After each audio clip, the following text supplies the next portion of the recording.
Hey guys, Comic Boom here to talk about Wonder Woman Dead Earth. I'm going to be reviewing the first 3 volumes of Wonder Woman Dead Earth because this, in my view, is the best Wonder Woman story to come out in, I would say, at least a decade. At least a full decade. The last time I read something this good for Wonder Woman, it's been a long time. This is a thoroughly entertaining story. And I got to give writer Daniel Warren Johnson. I listened to a Word Balloon podcast interview with him. I think it was John Sutra, so it might have been on Off Panel, an Off Panel podcast. But in any event, Daniel Warren Johnson is someone he wrote Extremity, an Image title called Extremity. He's more known for his indie work. But I was really, really surprised to discover how much I really enjoyed his Wonder Woman. His Wonder Woman is a very visceral, hard, violent tale of Wonder Woman, which challenges the traditional view of Wonder Woman, in my view. Well, not my view. I think anybody would agree with me, quite frankly. This portrays the Amazons as very much... They're both peace-loving, but they're also inclined toward violence when called upon. And in particular, this really shows the violence of Wonder Woman and the propensity of Wonder Woman has toward violence. And so I just want to give some of the highlights of the first 3 issues. Book 4 comes out. The book 4 and the final issue comes out in October. I believe that's the final issue. And what I like about this is this deals... it really sets up what looks like the first 3 volumes sets up.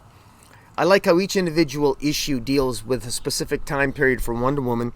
Issue 1, book 1, deals with Wonder Woman waking up in a dystopian future, basically waking up being in some sort of almost like suspended animation in a chamber in the Batcave, in the future Batcave, and she's discovered by a group of kids, a group of young adults that are essentially explorers, exploring the landscape, and she wakes up and she wants to know what on earth happened to the planet Earth, because the Earth is pretty much destroyed. It's a nuclear wasteland. It looks absolutely awful.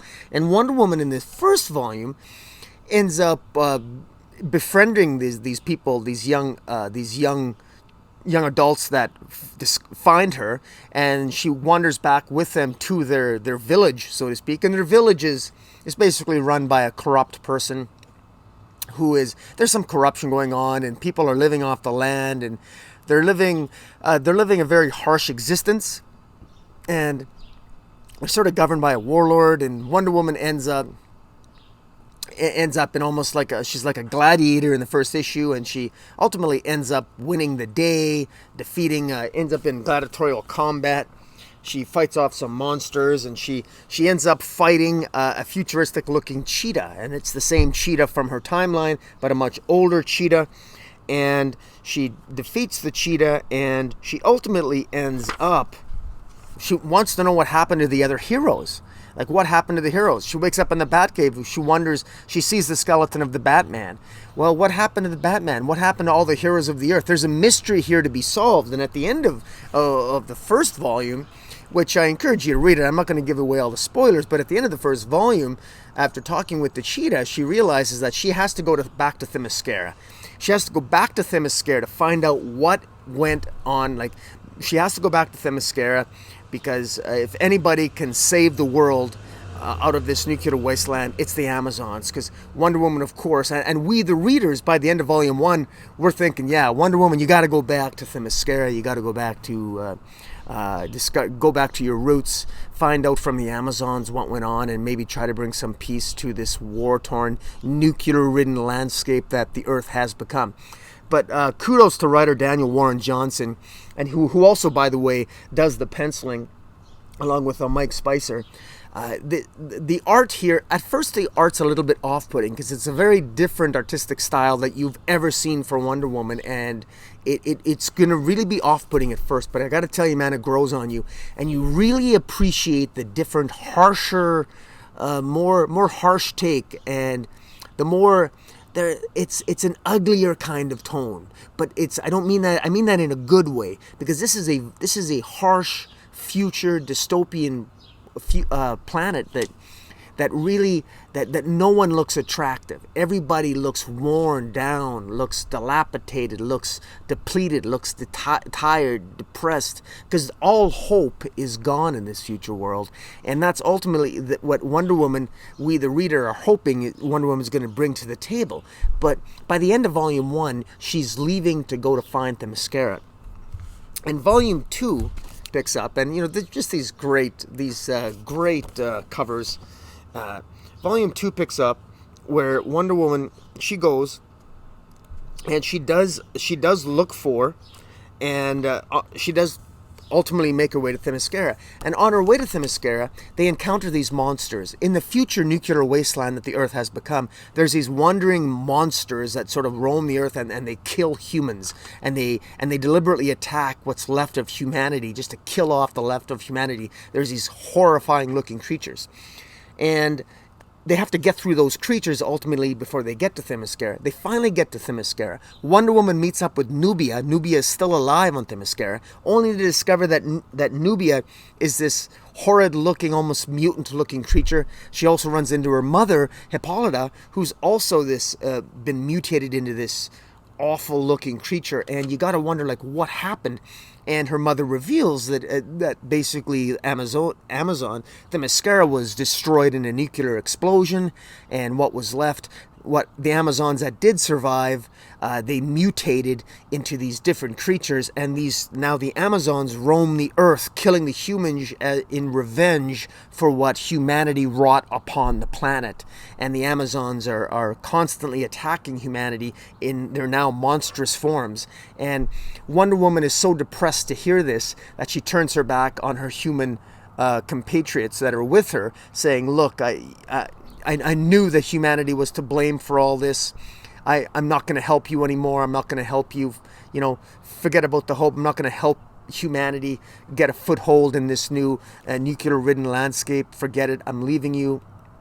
I'm going to go look for answers. I'm going to leave you." And at the end of issue 2 here, and again, I'm oversimplifying this, at the end of issue 2 here, she essentially takes off with the cheetah on the horse Pegasus, and the majestic horse Pegasus is still, he's scarred, and he looks almost like he still has some of his majesty as the white beautiful winged horse that Pegasus is, but some of his skin is ripped off. And again, fantastic art by Daniel Warren Johnson. But Wonder Woman leaves humanity, and she all the talk that Wonder Woman had about giving people a second chance, all that's gone. See, we normally associate Wonder Woman with being forgiving and kind and compassionate. And the Wonder Woman in this series, what I really like what Daniel Warren Johnson has done here, is that he's challenged that conception of Wonder Woman. He really puts Wonder Woman through the test. And Wonder Woman fails that test quite miserably at parts in these opening three, in these first 3 books. And I like that, because Wonder Woman is very, very imperfect. She's got a lot of flaws, and boy oh boy are those flaws, do they ever manifest in book 3, which hands down portrays the greatest battle between Wonder Woman and Superman that I have ever seen in a comic book. It is the most violent and visceral fight I have ever seen in a comic book. I highly recommend this. This is one of my favorite comics of the year so far. That's book 3 of Wonder Woman Dead Earth. Guys, here is essentially the Cole's Notes version of what has happened. What Wonder Woman discovers is that she travels with Cheetah. Cheetah takes her to the Fortress of Solitude because they're looking for Superman. And Wonder Woman asks Cheetah, saying, what happened to the heroes? And she said, well, after the nuclear war that devastated the planet, a lot of the heroes either died off or formed their own enclaves, or some left the planet Earth altogether. And so it's a very depressing place. And meanwhile, the Cheetah said that a lot of people went north looking for him being Superman, looking for this Superman, of course, because he was the one person that could maybe bring hope and inspire that type of for the same reason that people are looking to Wonder Woman to help them, they initially, of course, there was a lot of people looking for Superman to help them. So Wonder Woman, they make it all the way to up north on the sorry for the lighting here, but I'll put the better pictures on the things and on the screen and post edit. But it's discovered that Superman is in fact gone. She enters the Fortress of Solitude, and she's greeted by one of the Superman robots, and she discovers something quite extraordinary. Absolutely graphic scene of Superman being the corpse of Superman sitting on his, I guess, the throne at the fortress, and then suddenly she remembers the role that she played in killing Superman, and it's absolutely unbelievable. It would appear that Wonder Woman herself is responsible for the destruction of humanity, or not directly responsible, but indirectly played a significant role. And I really love how it played with this. And it ends up that in the ongoing diplomatic struggles between the Amazons and mankind and humanity, mankind was afraid of the Amazons, and the Amazons, of course, were facilitators of peace, and ultimately there was a war between the Amazons and humanity, and Superman, of course, really embodied the enforcement, the highest superheroic enforcement of humanity, and Wonder Woman represented the Amazons, and it was inevitable that Wonder Woman and Superman would come into conflict, but they would never battle each other, right? I mean, that's just unheard of.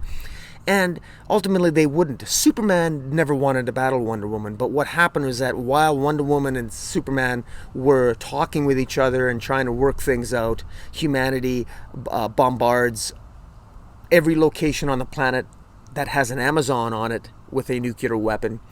And Wonder Woman can't stop them all, and neither can Superman. Superman goes and saves Kansas, which means, of course, that he can't save he can't help Wonder Woman save Themyscira. Themyscira then is, of course, hit with a nuclear blast, which ultimately, as we knew from the previous volume, turned all the Amazons into mutants that would roam the planet, killing off what was left of humanity. And Wonder Woman, what I love about Daniel Warren Johnson's portrayal of Wonder Woman here is that he has her go absolutely berserker, rage, Viking, nuts, psychopathic in this issue. In this volume, Wonder Woman goes nuts. She goes insane seeing the destruction of her home, and she attacks Superman so viscerally that the impact, that they even call it the Great Fire. The battle scene here, the battle sequence between Wonder Woman and Superman, the way Wonder Woman kicks Superman's butt, their attack on each other is visceral and bloody and horrific, and how she kills Superman while Superman's trying to reason with her, literally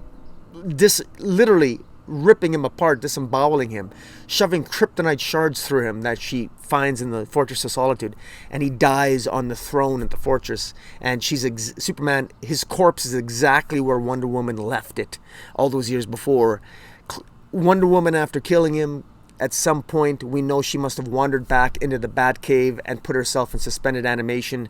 And I don't know. And how she got back to the fortress is not revealed yet. And that might be revealed in book 4. But it's clear that Wonder Woman at least blames herself for what has happened to humanity and to her own sisters. It's her own failure. It's her own failure to achieve peace for man's world. Her failure. I mean, can you think of a greater failure than failing on a mission where you're supposed to bring peace to man's world? But of course, Wonder Woman brought nothing but death and destruction and nuclear annihilation, literally. And not only did she bring that, but she ended up killing the embodiment of hope himself, namely Superman. So what does that say about Wonder Woman? Well, what I like about this tale is clearly this is a tale of redemption. Now, it wasn't Wonder Woman's fault. Clearly, she never destroyed the planet. She never caused humanity or mankind to retaliate by firing nuclear weapons on Themyscira. She never caused the war. They were always for peace. But ultimately, there's no question that this was a profound failure here. Superman wanted to still work things out with Wonder Woman, still felt there was a way, but of course Wonder Woman went berserker rage, Viking berserker rage, and killed him. And here we are in the future, and really Wonder Woman, it would appear, is the only hero left on the planet. And with one issue to go here, book 4, I'm pretty sure this is the final issue. Or it's book 4, it's 4 issues long.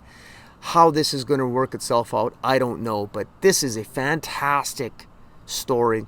And it challenges one's conceptions of Wonder Woman, because this is Wonder Woman at her lowest point. I've never seen Wonder Woman fail this epically before, as I've seen in this volume. And this book 3 is hands down. If you could just afford to buy one, these are $5.99 or $6.99. If you could just afford to buy one, buy book 3. You'll get the gist of the story by just reading book 3. That's how well Daniel Warren Johnson has written this issue. And the art here, I think the art works. The art takes some getting used to, but it grew on me such that I absolutely love it now. I can't imagine anybody drawing it. I would actually like to see him write a couple story arcs in the mainstream Wonder Woman title, and just to introduce some of the flaws that he gives Wonder Woman in his tale here. Clearly this is a tale of failure and of redemption. And of particular note here is the origin that he gives Wonder Woman. It's a brilliant origin that I just love.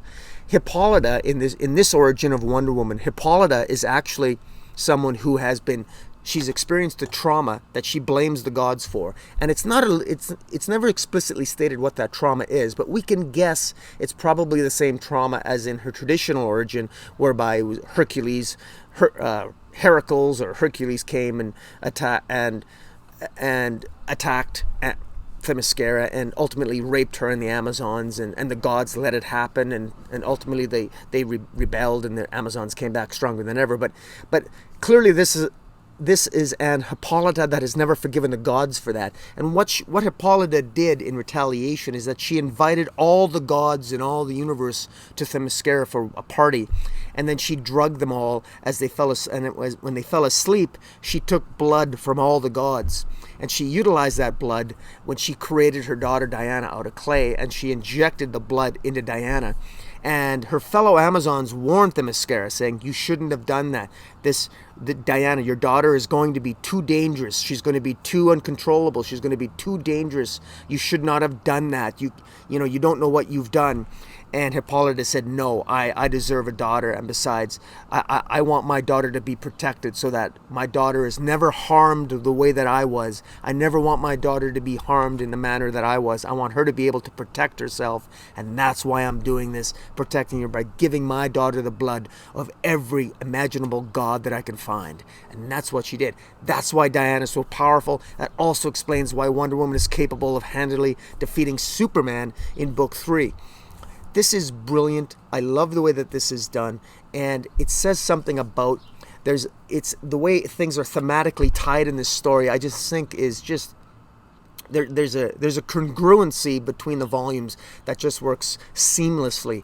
The fact that Wonder Woman is empowered up by these gods, gets all her power from them, and then ultimately it's that same power that she has that ultimately has her the price that Hippolyta paid is that Wonder Woman is incapable of controlling her rage. All that blood, I mean, the consequence is that's the flaw. That's the fly in the ointment in this Wonder Woman, is that she got the blood of all the gods, but she also got the rage of a lot of the gods as well.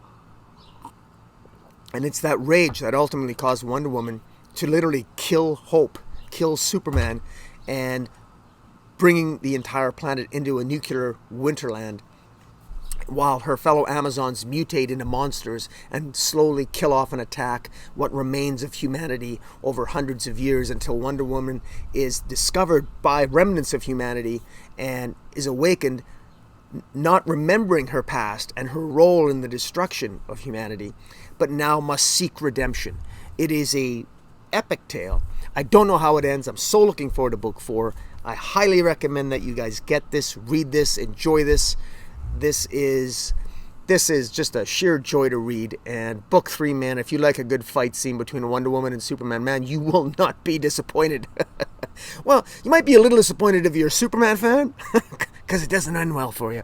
But in any event, you got to check this out, guys. Follow me on Twitter at Metropolis40. Don't forget to get out and enjoy the outdoors. Read a comic book once in a while. And until next time, Comic Boom out.